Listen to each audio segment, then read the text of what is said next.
নমস্কার দর্শক, নতুন একটি ভিডিও নিয়ে ফিরে এলাম। আপনারা দেখছেন সিটিজেন্স বাংলা টিভি। আপনাদের সঙ্গে আমি অনুপম। দেখেই বুঝতে পারছেন যে শর্মিলা টেগোর বা শর্মিলা ঠাকুরকে নিয়ে ভিডিও করা হচ্ছে। তার কারণ হচ্ছে তিনি একটি মন্তব্য করেছেন। তিনি বলেছেন যে বন্দে মাতরম নাকি সবার জন্য নয়। বন্দে মাতরম সবার জন্য নয়। কেন নয়? তিনি একজন মোল্লাকে বিয়ে করেছিলেন। মোল্লাকে বিয়ে করার পরে তার চিন্তাভাবনা কি সব পাল্টে গিয়েছে? তার চিন্তাভাবনা কি সব পাল্টে গিয়েছে? যে বন্দে মাতরমে মাকে বন্দনা করা হয়েছে, জন্মদাত্রী মা হোক অথবা দেশমাতা হোক বা নিজের দেশ হোক, সেটাকে বন্দনা করা হয়েছে। সেটাতে আপত্তি হবে কেন? তিনি বলেছেন যারা এক সৃষ্টিকর্তায় বিশ্বাস করে, অর্থাৎ তিনি ঘুরিয়ে বলতে চেয়েছেন যারা মুসলিম, যারা আল্লাহ বিশ্বাস করে তারা বন্দে মাতরম গাইতে অস্বস্তি বোধ করতে পারে। এই কথা তিনি কি করে বলতে পারলেন? তিনি কি জিয়াদের মতন কথা বলে ফেলছেন না? বন্দে মাতরমে মাকে বন্দনা করা হয়, নিজের মা হোক অথবা দেশ মাতা হোক, সেটাতে আপত্তি কারো থাকবে কেন?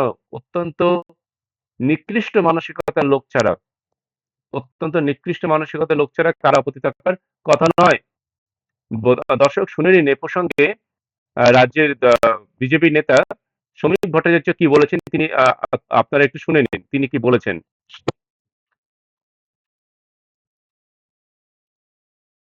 বংশধরের মধ্যে আমি একজনের নাম দেখতে পাচ্ছি যিনি ভারতবর্ষের সবচেয়ে বেশি খুন এবং সবচেয়ে বেশি গণধর্ষণ, বলপূর্বক ধর্মান্তকরণ, মন্দির ভাঙা জন্য যে কুখ্যাত হয়ে আছে ভারতের ইতিহাসে, তারই তো নামকরণ হয়েছে ওনার পরিবারে। উনি তো সব বলবেন।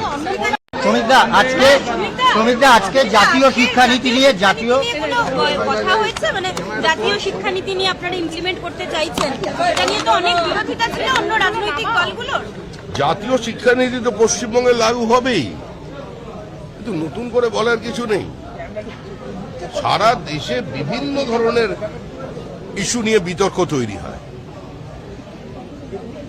দুর্ভাগ্য এটাই যে এই মুহূর্তে ভারতবর্ষে যে সমস্ত বিরোধী রাজনৈতিক দল আছে তারা শুধু বিরোধিতার জন্য বিরোধিতা করে গেছে। এ রাজ্যেও সেটা হয়েছে, এবং যে এই বিতর্কের মধ্যে দিয়ে এই বিতর্ক শুনে শুনেই মানুষ তো আমাদের সরকারে নিয়ে এসছে। এই বিতর্ক তো পশ্চিমবঙ্গের মানুষ সবচেয়ে বেশি শুনেছে। কত বুদ্ধিজীবী, কত পণ্ডিত মানুষজন তো এর বিরোধিতা করেছেন, বিভিন্নভাবে গৈরিকীকরণ বলে সমালোচনা করার চেষ্টা করেছেন। সেই কথাগুলো শুনেই তো মানুষ আমাদের এখানে নির্বাচিত করেছে। তো সেটা স্বাভাবিক যে জাতীয় শিক্ষানীতি এখানে। আজকেও পশ্চিম মেদিনীপুর কলেজে দেখা যাচ্ছে ঝামেলা চলছে, আর যাদবপুরের যে নন্দলাল বসুর যে লোগো তৈরি করা লোগো, সেই লোগো ভেঙে ফেলার অভিযোগ এবিভিপির বিরুদ্ধে করা হচ্ছে। না না, এটা একটা পরিকল্পিত চক্রান্ত।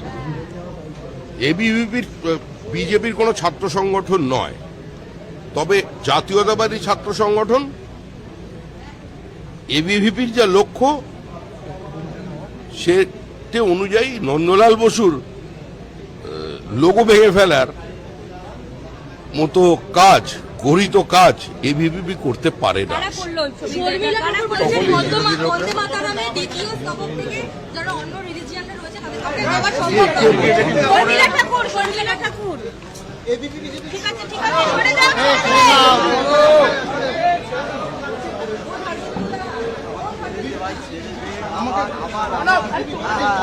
বিজেপি বিধায়িকা যদি গেটের বাইরে কোনো গন্ডগোল হয়, বিজেপি বিধায়িকা সেখানে থাকবেন, তিনি নির্বাচিত জনপ্রতিনিধি।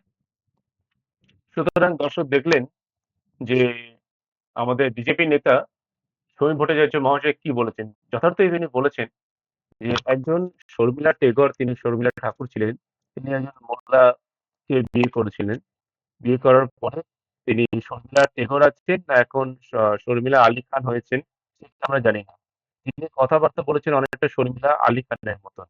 তো শর্মিলা আলী খানের মতন কথা বলেছেন যে বন্দে মাতরম নাকি সবাই গাইতে পারবে না বা সবার পক্ষে গাওয়া স্বস্তিকর বা আনন্দদায়ক নয়, সবাই নাকি স্বস্তিতে গাইতে পারবে না, অনেকের কাছে অস্বস্তিজনক যারা এক সৃষ্টিকর্তায় বিশ্বাস করে।